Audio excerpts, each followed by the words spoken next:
사도행전 7장 30절에서 38절까지입니다. 네, 우리 같이 한 목소리로 함께 합독하겠습니다.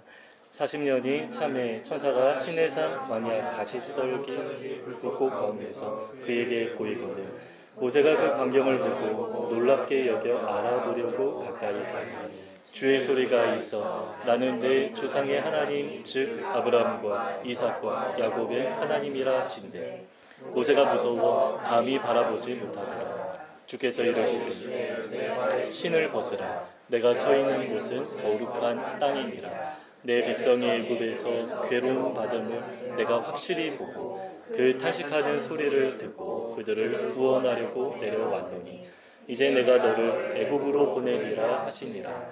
그들의 말이 누가 너를 관리와 재판장으로 세웠느냐 하며 거절하던 그 모세를 하나님은 가시나무 떨기 가운데서 보이던 천사의 손으로 관리와 속량하는 자로서 보내셨으니 이 사람이 백성을 인도하여 나오게 하고 애굽과 홍해와 광야에서 40년간 기사와 표적을 행하였느니라. 이스라엘 자손에 대하여 하나님이 너희 형제 가운데서 나와 같은 선지자를 세우리라 하던 자가 곧 이 모세라. 시내산에서 말하던 그 천사와 우리 조상들과 함께 광야 교회에 있었고 또 살아있는 말씀을 받아 우리에게 주던 자가 이 사람이라. 아멘. 네, 오늘은 광야 교회 라는 제목으로 하나님의 말씀 나누겠습니다. 오늘 본문은 얼마 전에 우리 함께 묵상한 사도행전 7장인데요. 스데반의 설교죠. 설교마다 초점이 있는데요. 스데반의 설교에는 한 가지 일정한 흐름이 있습니다. 하나님이 당신의 역사를 신실하게 이끌어 오셨고 이스라엘 백성은 반역했다라는 것입니다. 그리고 이 내용을 청중에게 적용하는데요.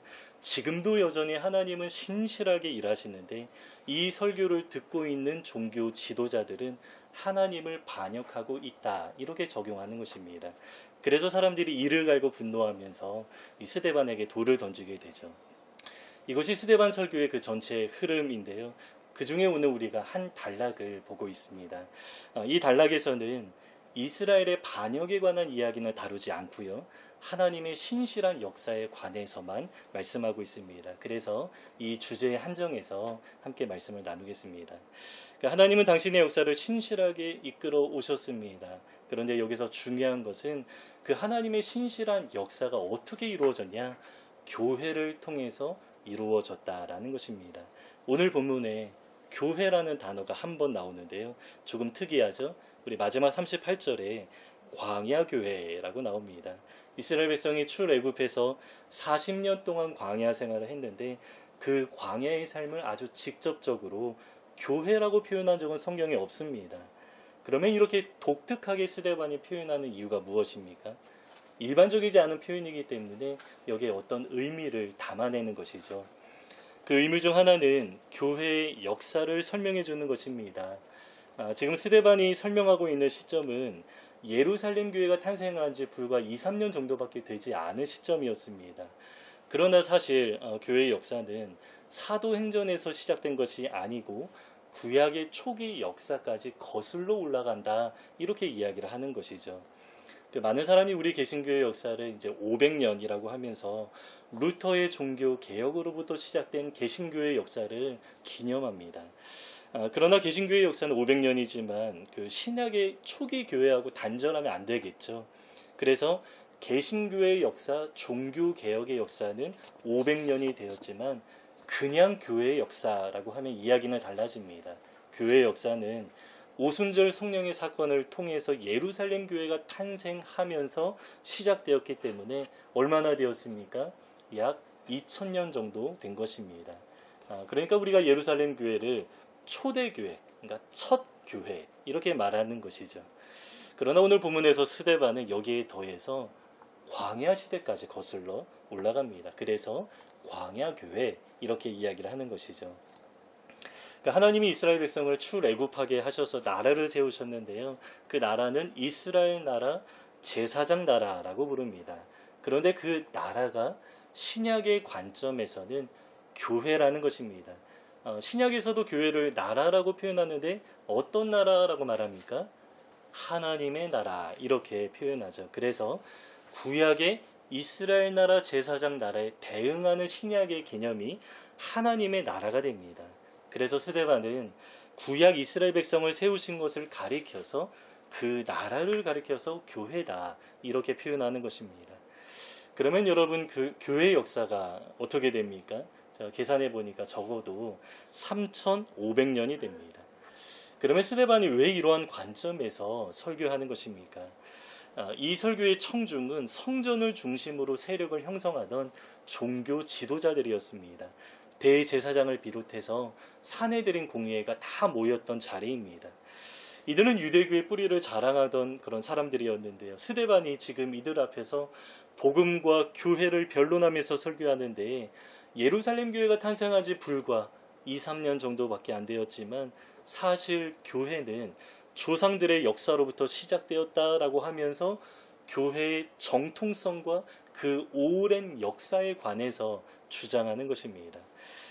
사람들은 유대교 안에 신흥 종교가 생겨났다라고 생각했지만 교회는 새롭게 생겨난 신생 집단이 아니라 하나님이 광야 시대부터 시작하신 그 신실하신 역사의 결정체로서 교회가 존재하고 있다라는 것입니다. 우리 산돌교회 이제 2년 되었습니다. 그러나 여러분 우리에게는 뿌리가 있습니다. 무려 수천 년 전에 시작된 하나님의 신실한 역사를 우리도 지금 이어가고 있는 것입니다. 왜냐하면 성경의 역사는 교회의 역사고요. 우리 교회의 뿌리에 관한 이야기가 바로 성경의 이야기이기 때문입니다. 우리가 성경을 이스라엘의 역사라고 말하는데요. 로마서 10장에서는 우리 성도를 가리켜서 이스라엘이다. 그러나 참 이스라엘이다. 이렇게 표현하죠. 그래서 성경이 누구에 관한 이야기입니까? 다른 민족에 관한 이야기가 아니라 우리가 참 이스라엘이 되었기 때문에 우리에 관한 이야기, 우리의 뿌리에 관한 이야기가 바로 성경의 이야기가 되는 것입니다.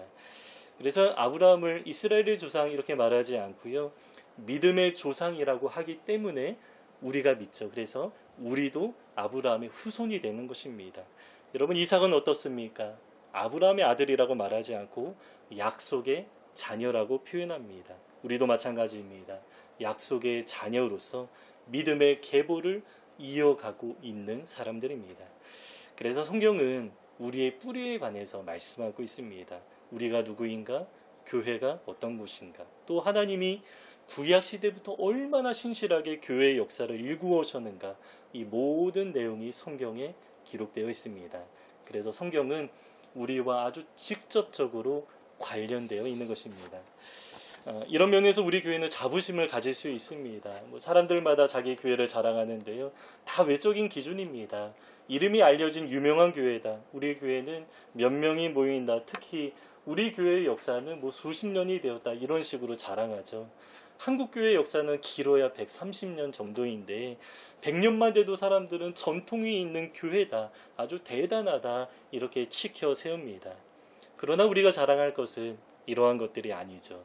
어느 교회의 외형이나 어느 교회의 역사를 자랑하고 내세우는 것이 아니라 우리는 교회 자체를 드러내고 자랑할 수 있습니다. 왜냐하면 우리 교회는 개별적으로 존재하지 않고요. 하나님이 시작하시고 이끌어 가시는 전 세계 교회의 역사 가운데 편입되어서 존재하고 있기 때문입니다. 그래서 우리는 그 하나님의 역사를 함께 이어가고 있는 중에 있습니다. 그래서 우리가 자랑할 것 교회 그 자체입니다. 교회의 주인 대신 예수 그리스도를 자랑하고요. 또 그분이 우리에게 베풀어 주신 하나님의 은혜의 선물, 복음을 자랑하는 것입니다. 우리가 이러한 본질을 추구하는 참된 교회 모습이 되면 참 좋겠습니다. 하나님이 우리 교회에 선물을 주셨는데요. 이제 임대하게 되었죠. 물론 다른 사람들 보기에 자랑할 만한 공간은 아니겠지만 우리에게는 정말로 큰 기쁨과 감사의 제목입니다. 그렇다고 우리가 그 외적인 조건을 추구하거나 그것을 내세우거나 또 자랑하지 않았으면 좋겠습니다. 교회는 장소가 있든 없든 장소가 좋든 그렇지 않든 사람의 수가 많거나 적거나 이런 것에 의해서 평가받는 곳이 아닙니다. 교회는 장소가 없더라도 그 자체로 아름답고 영광스럽습니다. 교회는 수가 적더라도 그 자체로 하나님의 위대한 역사 가운데 같은 물결을 타고 이어가고 있습니다. 그래서 우리가 이렇게 하나님이 이끌어 가시는 그 오랜 역사를 자랑하고요.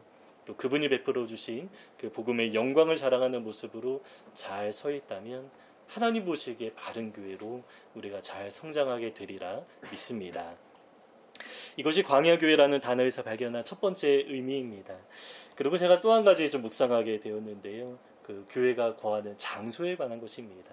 교회는 바로 광야에 거하고 있다라는 것이죠. 스데반은 교회 시작을 광야로 보고 있습니다. 이스라엘 백성이 탄생한 시점이 출애굽인데 그 시점이 바로 교회의 시작이다. 이렇게 이해하는 것입니다. 그런데 이 생각은 스데반 혼자만의 어떤 생각이기 때문에 조금 가볍게 넘어갈 수도 있는데요. 그러나 성경에 기록된 것이기 때문에 그의 해석도 성령의 영감에 의한 것이죠. 게다가 그의 해석을 지지해 줄 만한 사람이 한 명이 있는데요. 그 사람이 바로 사도 요한입니다. 그는 요한계시록 12장에서 교회가 바로 광야에 있다. 이렇게 말씀합니다. 스데반은 교회가 광야에서 시작되었다라는 관점에서 이야기를 했는데 사도 요한은 교회가 광야에서 시작되었을 뿐만 아니라 지금도 여전히 광야 가운데 있다라고 말합니다. 요한계시록 12장 6절에서 이렇게 말씀합니다. 그 여자가 광야로 도망하매 거기서 1260일 동안 그를 양육하기 위하여 하나님께서 예비하신 곳에 있더라. 여기서 여자는 구약의 교회를 상징하고요. 또 낳은 아이는 신약의 교회를 상징합니다. 이것은 저의 개인적인 해석이 아니라 그 요한계시록의 권위자로 알려진 이필찬 교수님의 해석입니다. 그런데 그 여자가 아이와 함께 광야로 갔다라고 했는데 이 말은 곧 구약의 교회와 신약의 교회 모두가 다 어디에 거하고 있다라는 것입니까? 광야에 거하고 있다라는 의미입니다. 그래서 구약에서 출애굽하고 단 40년만 광야에 거한 것이 아니라 교회는 본질적으로 광야 가운데 있다. 이러한 의미가 되는 것입니다. 그러면 여러분 광야는 어떠한 곳입니까? 사람이 살아갈 수 없는 곳입니다. 광야에 터전을 잡는 사람이나 민족은 없습니다. 물론 그 미디안 족속이 광야에 살아간다라고 알려져 있지만 이들은 유목민이었는데요. 늘 다른 민족과 함께 섞여 살던 사람들입니다. 그래서 광야에 정착해서 살아간 민족은 단 하나도 없었습니다. 왜냐하면 도저히 살아갈 수 없는 환경이기 때문이죠. 그런데 굳이 하나님은 굳이 광야에서 교회를 시작하십니다. 그 이유가 무엇입니까? 신명기에는 광야의 길을 걷게 하신 이유에 관해서 말씀하는데 여러 가지 이유가 나오는데 그 중에 하나만 나누려고 합니다. 그것이 바로 우리를 낮추시기 위한 것이다. 이렇게 말씀합니다. 왜냐하면 우리 사람의 본성이 자꾸 높아지려고 하기 때문이죠. 내 힘과 능력, 지혜를 의지합니다. 주변 사람들을 의지하기도 하고 또 재산을 의지하거나 자기 직업을 의지하기도 합니다. 그러면서 마음에 이러한 생각을 하나하나 쌓아가는데요. 나 정도면 조금 괜찮은 사람 아닌가? 이 정도면 사람들 앞에 인정받을 만하지 않은가? 또 내가 원하는 바를 이룰 수 있지 않나? 이러한 생각으로 스스로 자기를 세웁니다. 하나님을 떠나서 나만의 바벨탑을 쌓아가면서 그 성의 주인이 되어서 안전하게 든든하고 자기의 힘을 의지해서 살아가려는 그 죄성과 본능이 우리 사람의 마음 가운데 있다라는 것입니다. 그러나 하나님 우리를 사랑하시기 때문에 그냥 두지 않으시죠. 하나님이 우리를 사랑하시기 때문에 내가 쌓은 나만의 바벨탑을 하나하나 무너뜨리시면서 실패를 경험하게 하시고요. 내 손에 쥐고 있던 것들을 하나하나 내려놓게 하십니다. 그래서 내 힘과 능력, 지혜로는 할 수 없다. 이렇게 고백하기를 원하시는 것입니다. 이것이 바로 우리를 사랑으로 강권하시는 하나님의 선한 인도하심입니다. 그래서 우리는 광야와 같은 삶을 살아가면서 낮아진 마음으로 이러한 고백을 하게 됩니다. 방금 우리가 그 찬양으로도 고백했는데요. 나는 아무것도 아닙니다. 그리고 어떻게 고백합니까? 나는 아무것도 아니지만 하나님은 나의 모든 것이 되어주십니다. 전능하신 하나님께 나의 인생을 맡겨드립니다. 이렇게 겸손하게 고백하게 되는 것입니다. 우리가 성경을 보면 그 하나님의 사람들마다 한결같이 광야의 삶을 살아갔고요. 다 이러한 비슷한 고백을 한 것을 보게 됩니다. 다윗이 그렇습니다. 기름 부음 받은 이후에 골리앗과의 전투에서 승리하면서 반짝 성공하면서 그 이후로 승승장구하는 것처럼 보였지만 얼마 지나지 않았습니다. 얼마 지나지 않아서 사울의 시기와 질투로 광야로 도망가게 되었습니다.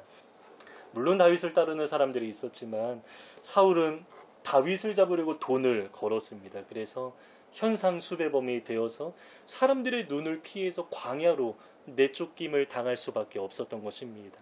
그래서 숲을 사이, 동굴 이런 데로만 찾아다닙니다. 여러분 그 신세가 얼마나 처량합니까? 그런데 사울의 포위망이 점점 좁혀오면서 다윗이 더는 견딜 수 없어서 어디로 가게 됩니까? 이방 나라에까지, 자기 민족과 원수인 나라에까지 도망가게 되었습니다. 그런데 한 번은 블레셋 사람들이 자기를 알아보고요, 그 다윗을 왕 앞에 데려갔는데 다윗이 살기 위해서 갑자기 미친 척을 합니다. 이 블레셋의 아기스 왕은 다윗을 멸시하면서 왜 미친 사람을 나한테 데려오냐, 저 같은 사람을 내어 쫓으라, 이런 식으로 말합니다. 정말로 굴욕적이고 아주 수치스러운 장면입니다. 아마 다윗의 인생 가운데 가장 기억하기 싫은 장면이지 않을까, 이러한 생각이 듭니다. 마음이 많이 무너지고 밤마다 원수의 나라에서 처량하게 눈물을 흘렸을 것만 같습니다. 이렇게 다윗은 자기의 힘으로 아무것도 할 수 없는 상황에까지 이르죠. 그런데 어느 날 갑자기 상황이 바뀌는데요. 이스라엘과 블레셋의 전쟁이 일어나게 되고 이 전쟁에서 사울 왕이 죽게 되었습니다. 그래서 다윗이 다시 이스라엘로 귀환할 수 있는 길이 열리게 되었습니다. 다윗 자기의 능력으로 이러한 상황을 만들 수 없었습니다. 전적인 하나님의 역사라고 말할 수밖에 없는 그러한 사건입니다. 이렇게 다윗은 완전히 절망스러운 상황에까지 이르렀지만 하나님이 어떻게 하십니까? 하나님은 그 자리에서 일하기 시작하십니다. 나는 아무것도 아닙니다 고백할 때에 전능하신 하나님이 우리 삶 가운데 임재하셔서 하나님이 일하기 시작하는 것입니다. 베드로도 그렇습니다. 그는 예수님의 부름을 받아서 제자의 삶을 살아가죠. 수많은 사람들 중에 제자로 선택받은 것이 자랑스럽고 그에게는 정말 아주 높은 자존감이 되었을 것입니다. 그리고 그는 제자들 중에서도 1등이 되려고 노력하죠. 늘 자신감이 넘치고 당당해 보였습니다. 그러나 그 마음 깊은 곳에서는 스스로를 높이는 그런 교만이 섞여 있었죠. 이런 베드로가 십자가 사건을 앞두고 점점 나락으로 떨어지는데요. 하나님은 이 모든 상황을 지켜보시고 허용하십니다. 왜냐하면 실패를 경험해야 나는 아무것도 아닙니다 고백할 수 있기 때문입니다. 그래서 베드로는 자기의 힘으로는 끝까지 주님을 따를 수 없다라는 사실을 정말로 뼈저리게 느끼게 됩니다. 누구보다 당당하게 나는 주님을 따르겠다라고 고백한 그였지만 아주 철저하게 실패하였습니다. 여러분 베드로의 마음이 또 어떻겠습니까? 아마 그도 마음이 많이 무너졌을 것입니다. 내가 이 정도밖에 되지 않나 생각하면서 정말 깊은 자괴감에 빠졌을 것입니다. 그러나 성령의 능력을 힘입은 베드로의 모습이 어떻습니까? 아예 다른 사람 같죠. 이 복음서의 베드로하고요, 사도행전의 베드로는 완전히 전혀 다른 사람처럼 보입니다. 왜 그렇습니까? 나는 아무것도 할 수 없지만 이 모든 것을 가능하게 하시는 성령의 능력을 힘입었기 때문에 그가 변하게 되었습니다. 여러분 그래서 이 고백은 정말 중요한 것 같습니다. 아무것도 아닙니다 고백해야만 그때 하나님의 능력이 우리 인생 가운데 임하기 때문입니다. 바울도 그렇습니다. 그는 회심하기 전에 그리스도인들을 핍박했습니다. 그것이 하나님의 영광을 위한 것이다 착각했기 때문입니다. 그러나 다메섹으로 가는 길에 환상을 통해 주님을 만나고요, 3일 동안 금식합니다. 이 바울이 금식하는 중에 얼마나 많은 생각을 하지 않았을까 생각이 드는데요. 자기의 삶을 되돌아보면서 그동안 하나님을 위해 여러 가지 업적을 세웠다라고 생각했겠지만 자기의 모든 인생이 완전히 물거품이 되는 순간입니다. 정말로 혼란스러웠을 것이고 자기 삶의 모든 과거의 의미가 다 사라지고 허탈해지는 시간이었을 것입니다. 그러나 바울은 주님을 만나고 인생을 다시 시작하려고 하는데요. 다시 시작하는 그 시점에 어디로 들어가게 됩니까? 아라비아 광야로 들어갔다라고 합니다. 무려 3년이나 바울은 스스로 광야 가운데 들어가서 살아가게 됩니다. 물론 거기서 어떻게 살았는지는 아무도 모릅니다. 그러나 아무것도 없는 그 황량한 광야에서 아마 나는 아무것도 아닙니다, 이렇게 고백했을 것입니다. 그러면서 하늘만 바라보는 그 삶의 훈련이 아주 자연스럽게 이루어지지 않았을까 생각하게 됩니다. 그리고 하나님은 광야의 삶을 통과한 바울을 통해서 어떻게 일하십니까? 위대한 선교의 역사를 하나님이 이루어 가십니다. 그리고 마지막으로 한 사람 나누려고 하는데요. 모세입니다. 모세는 40세 혈기왕성한 모습으로 하나님의 사역을 감당하고자 합니다. 히브리인의 원수였던 애굽 사람 한 명을 죽이는 사건을 통해서 쿠데타를 일으키고 히브리 백성들을 출애굽하려는 그런 계획이 모세에게 있었습니다. 아마 모세는 철저하게 계획했을 것입니다. 애굽의 왕자로서 여러 가지 많은 교육을 받았기 때문에 이렇게 큰 사건을 충동적으로 일으킬 리가 없습니다. 모세 나름대로 아마 철저한 계획이 있었을 것이고 아마 끓어오르는 열정도 있었을 것입니다. 그러나 아직 히브리 백성들이 준비되지 않은 상황이었죠. 모세만 너무 앞서 나갔습니다. 그래서 그 모든 계획이 다 실패로 돌아가게 되었습니다. 그리고 모세는 광야로 가게 되는데요. 미디안 제사장 그 장인을 만나서 겨우 목숨을 부지하게 되죠. 모세는 당시에 그 고대 근동의 가장 큰 권력을 자랑하던 애굽의 왕자였다가 어떻게 되었습니까? 아무도 알아주지 않는 이방 족속에 편입되어서 무려 40년간 무명으로 살아가게 되었습니다.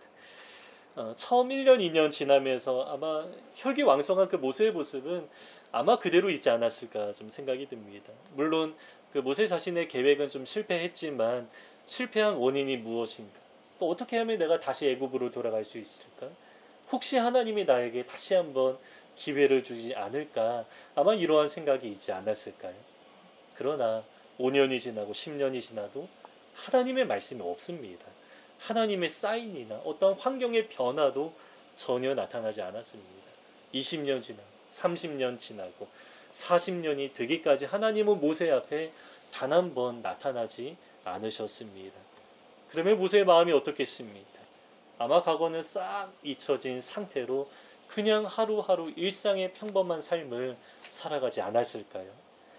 이 과거에는 애굽의 왕자로서 내가 무언가 할 수 있는 모든 조건을 다 갖추었다 이렇게 생각했겠지만 이제 모세는 정말 아무것도 할 수 없는 상태가 되어버렸습니다. 혈기왕성했던 그 모세의 모습은 온데간데 없이 사라지게 되었고요. 아마 애굽의 언어도 40년 정도면 잊어버리지 않았을까. 그래서 나는 말을 할 줄 모릅니다. 이렇게 고백하는 것이죠. 그리고 사명도 잊어버린 채 아마 평범한 삶을 살아가게 되었을 것입니다. 그런데 그때 하나님이 찾아오시죠. 그리고 아무것도 할 수 없다. 나는 아무것도 아닙니다라고 고백하는 모세를 통하여서 출애굽의 그 위대한 역사를 이루어 가십니다. 그래서 여러분, 광야는 아무것도 없는 곳이고요. 그곳에서 우리는 낮아진 마음으로 나도 아무것도 아닙니다 고백하게 되지만, 그러나 광야는 정말로 축복된 자리입니다. 왜냐하면 그곳에서 우리의 모든 것 대신 하나님을 선명하게 만나기 때문입니다. 그래서 광야는 거룩한 땅이다 이렇게 말할 수 있습니다. 이 모세가 광야에서 하나님을 만났는데요, 하나님이 그곳이 거룩한 땅이다 이렇게 말씀하시죠. 모세 입장에서는 정말로 의아했을 것입니다. 왜냐하면 고대인들은 광야를 거룩한 땅이라고 생각하는 사람들은 아마 하나도 없었을 것입니다. 누구도 거하기 싫은 그냥 황량하고 메마른 땅일 뿐입니다. 이러한 곳에 신이 거한다 생각하기 정말 어렵습니다. 그래서 사람들은 성전을 지으면서 자기가 섬기는 신들을 모시는데요. 온갖 휘황찬란하고 귀한 것들로 꾸미면서 누가 봐도 아름답게 사람의 마음을 다 사로잡고 현혹시킬 만한 그러한 정도로 치장하고요. 이곳이 바로 나의 신이 거하는 거룩한 땅이다. 이렇게 생각하고 말합니다. 그러나 모세는 광야에서 가시떨기 나무를 보았는데요. 여러분, 이 나무는 어떤 신령한 나무도 아니고요. 그냥 광야에 널리고 널린 볼품 없는 나무라고 합니다. 어떤 사람은 이 나무가 그냥 광야에 굴러다니는 가시덤불이다, 이렇게 말하는 분도 있습니다.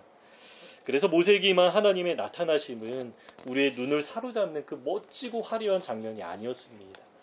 그러나 하나님은 황폐한 땅에 찾아오시고요, 볼품 없는 곳에 임재하십니다. 여러분, 예수님도 그렇게 오셨죠. 말 구유에 태어나셨습니다. 나사렛이라는 당시 갈릴리 행정구역에도 이름이 기록되지 않는 시골 깡촌 산골 마을에 거하셨습니다.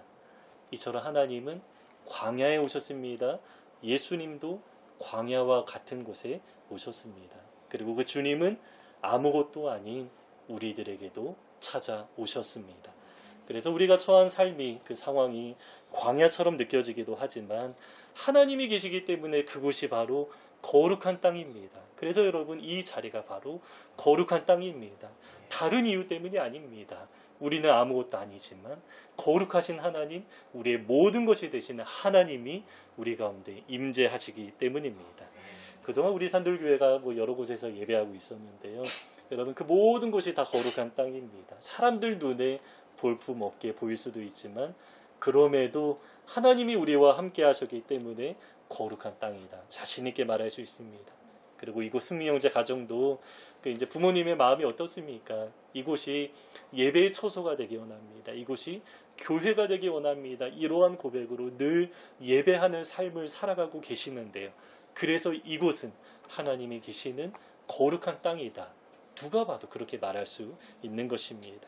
우리 각자의 삶이 광야같이 메마르고 황량하게 느껴지기도 하지만 하나님을 만나는 거룩한 자리가 되기 때문입니다. 그 주님은 우리에게 한 가지를 말씀하시는데요. 이렇게 말씀하십니다. 내 발에서 신을 벗으라. 굴욕적으로 종이 되라, 이러한 의미가 아니죠. 나는 아무것도 아니지만 하나님이 나의 모든 것이 되어주십니다. 고백하면서 우리 삶의 주도권을 하나님 앞에 내어드리라, 이러한 의미입니다. 모세는 이 말씀에 순종해서 발에서 신을 벗었고요. 또 하나님은 신을 벗은 모세를 통해서 그 위대한 출애굽의 역사를 이루어 가셨습니다. 여러분, 우리도 이 자리에서 신을 벗으면 좋겠습니다. 그래서 신을 벗은 우리를 통해서도 하나님이 편하게 또 하나님의 위대한 역사를 한 걸음 한 걸음 이루어 가시는 그런 귀한 도구가 되면 좋겠습니다. 이제 말씀을 마치겠습니다. 우리는 광야를 살아가고 있습니다. 이곳에서 하나님은 우리를 다루십니다. 나는 아무것도 아닙니다, 고백하게 하시고요. 모든 것 되시는 하나님을 만나고 또 우리가 거하는 그 삶의 현장을 하나님이 임재하시는 거룩한 땅으로 만들어 주십니다. 그 하나님 앞에 우리의 신을 벗으면 좋겠습니다. 그리고 하나님이 선하신 그 역사를 소망하고 인내하며 살아가는 우리 모두가 되시기를 주님의 이름으로 축복합니다.